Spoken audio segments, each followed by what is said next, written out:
আমার ভাইয়ের রক্তে রাঙানো ২১শে ফেব্রুয়ারি আমি কি ভুলিতে পারি।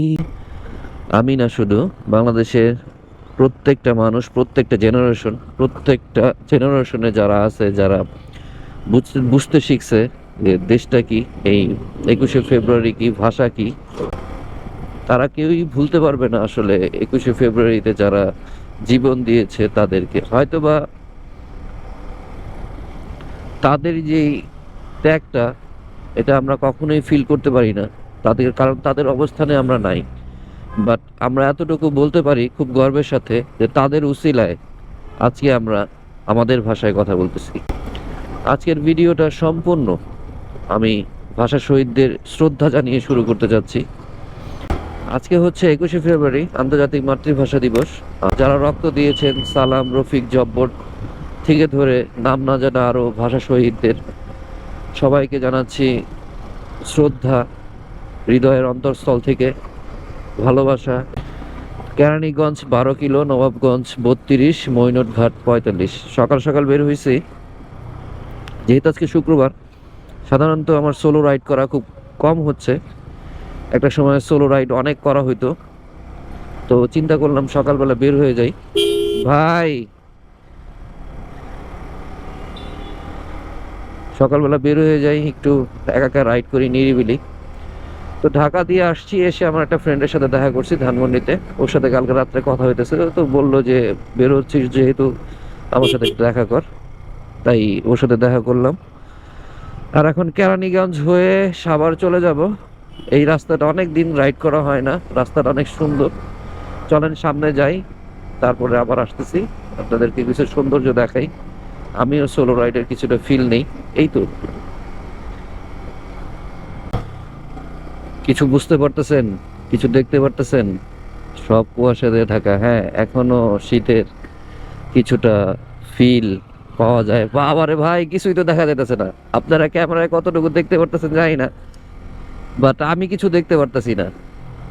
এরকম একটা সকালই দরকার ছিল, জাস্ট পেয়ে গেছি। তবে যেহেতু অটো রিক্সা চলে এই রোডগুলোতে বেশি, তাই একটু সাবধানে যাইতে হবে। আর এই যে কিছু ভদ্রলোক আছে হেলমেট ছাড়া বাইক চালায়, হেডলাইটটা পর্যন্ত জ্বালায় রাখে না। মনে হয় তাদের মানে মিটারের বিদ্যুৎ বিল অনেক উঠে গেছে, তাই তারা মানে বিদ্যুৎ বিল কমাইতেছে, এরকম একটা অবস্থা। এরকম একটা কুয়াশার মধ্যে হেডলাইটটা জ্বালায় রাখ। আরে ভাই, নিজের সেফটি তো একটা জিনিস আছে ভাই। ভাই বিশ্বাস করেন ভাই, আমি আমার এক হাত সামনে কি আমি দেখতে পারতেছি না, আমি কিভাবে যাব আমি জানি না। ও মাই গড, ও মাই গড, আল্লাহ, আল্লাহ। এরকম একটা মোমেন্টের আশায় ছিলাম, মনটা ভালো হয়ে গেছে আসলে। একাকী অনেক কিছু ফিল করা যায়। আর এই তো কুয়াশাটা একটু কমে গেছে, লোকালয় থাকলেই কমে যায়। আবার যে একটু ফাঁকা জায়গাগুলিতে কুয়াশাগুলো জমে, যেমন এই যে এতক্ষণ কুয়াশা ছিল আটি ভাওয়াল উচ্চ মাধ্যমিক বিদ্যালয়। এই যে এখানে আবার ব্রিজ, ফাঁকা জায়গা, এখানে আবার কুয়াশা। তো আপনারা কে কোথা থেকে আমার এই ভিডিওটা দেখতেছেন সবাই জানাবেন। আমি চাই আপনাদের সাথে কানেক্টেড হইতে, হয়তো বা আপনারা তেমন ভাবে কানেক্টেড আমার সাথে হইতে পারতেছেন না। এটা হয়তো বা দোষটাই আমার, আমি আপনাদেরকে তেমন ভাবে বোঝাইতে পারতেছি না, বা আমার আমার সাথে আপনাদের সম্পর্কটা তৈরি করার জন্য যেই পরিশ্রমগুলো করা দরকার সেটা আমি করতে পারতেছি না। ও, কিচ্ছু দেখা যায় না রে ভাই, কিচ্ছু না। তো এই কুয়াশা আপনাদের কাছে কেমন লাগতেছে আমাকে জানাবেন। আর এই যে শীত শেষে গরম চলে আসছে, তার মধ্যে যে আমি আপনাদেরকে শীতের একটু ফিল এনে দিতে পারছি, এটা এটা যদি আপনাদের ভালো লাগে তাহলে প্লিজ একটু ভিডিওটা লাইক করে দিয়েন, কমেন্ট করে দিয়েন।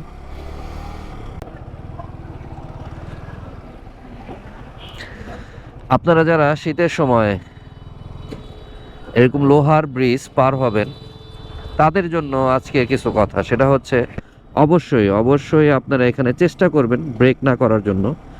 কারণ লোহা ব্রিজগুলোতে যখন এরকম কুয়াশা থাকে, দেখেন কি ভেজা, বোঝা যাচ্ছে কিনা জানি না।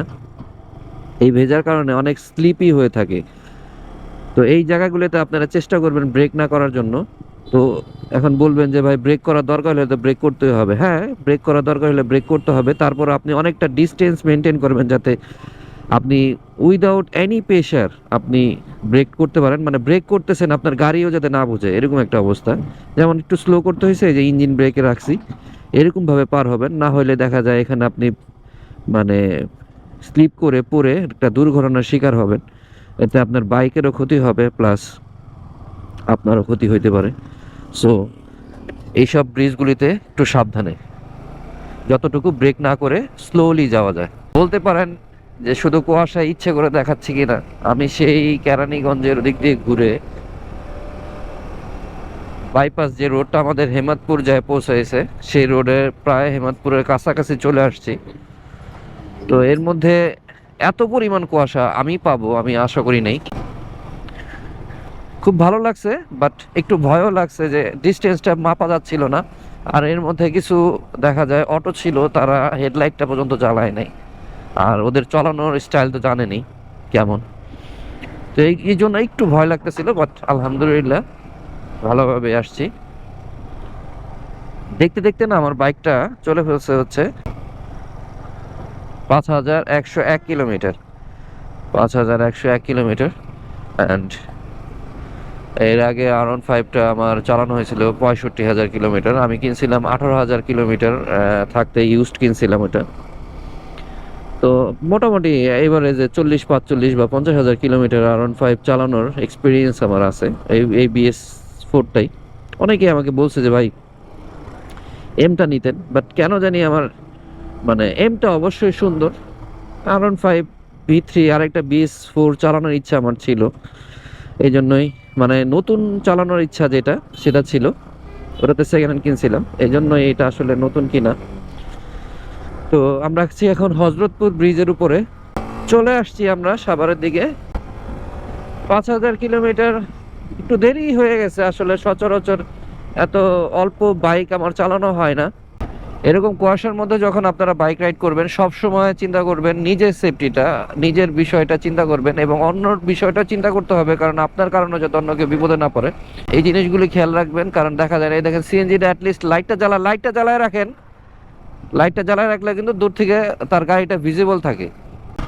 রোদ উঠে গেছে তোমাদের নগরীতে, আলো এসে থেমে গেছে তোমাদের জানালায়। এতক্ষণ তো গাইস আপনাদেরকে কুয়াশা দেখাইলাম, এখন রোদ উঠে যাচ্ছে। অলমোস্ট 8টা বাজে, 2 মিনিট কম, 7টা 58। কোনো রুলস রেগুলেশন নাই এদের। সোলো একটা রাইড ছিল, একা একা কিছুক্ষণ নিজেকে সময় দিলাম, ভালোই লাগলো। মাঝে মাঝে নিজেকে সময় দেওয়া উচিত। এই যে সময়টা দিলাম, প্রায় সকালবেলা বের হয়েছি 5:30টার দিক দিয়ে, এখন 8টা বাজে। নিজের সাথে কিছুটা সময় কাটালাম, মাঝখানে আপনাদেরকে কিছুটা সময় দিলাম। এগুলি লাইফ, পার্ট অফ লাইফ। মাঝে মাঝে নিজেকেও সময় দেওয়া উচিত, আপনারাও নিজেদেরকে সময় দিবেন। সময় পাইলে একটু ঘুরতে যাবেন, ঘুরবেন। আসলে এই ব্যস্ততা সারাটা জীবনই থাকবে, এটা শেষ হওয়ার নয়। সামনে হচ্ছে শ্যামপুর বাজার, তাই নিজেকে সময় দিন। কারণ একটা সময় দেখা যাবে আপনার অনেক সময় থাকবে, তখন সেই সময়গুলো আপনি উপলব্ধি করবেন যে হয়তোবা এত ব্যস্ততার মধ্যেও যদি নিজেকে একটু সময় দিতে পারতাম ভালো হইতো, কিন্তু তখন আপনি পারবেন না। তাই যখন একটু ফ্রি থাকে নিজেকে সময় দেওয়ার চেষ্টা করবেন। এটাও একটা মানে সুস্থতার অংশ, নিজের মন মানসিকতা ভালো থাকে। আর আজকের এই ব্লগটা আসলে করার ইচ্ছা ছিল না, বা হয়তোবা তেমন কোনো মেসেজ আপনাদের দিতে পারি নাই। আপনাদের কেমন লাগতেছে তাও জানি না, একটা ডেইলি লাইফ ব্লগ বলতে পারেন। সো ভিডিওটা এখানে শেষ করে দিব। ভালো লাগলে লাইক, কমেন্ট, শেয়ার এবং সাবস্ক্রাইব করবেন, কারণ আপনাদের ভালোবাসায় এগিয়ে যাবে আমার এই চ্যানেলটি। সো ভালো থাকবেন, আসসালামু আলাইকুম।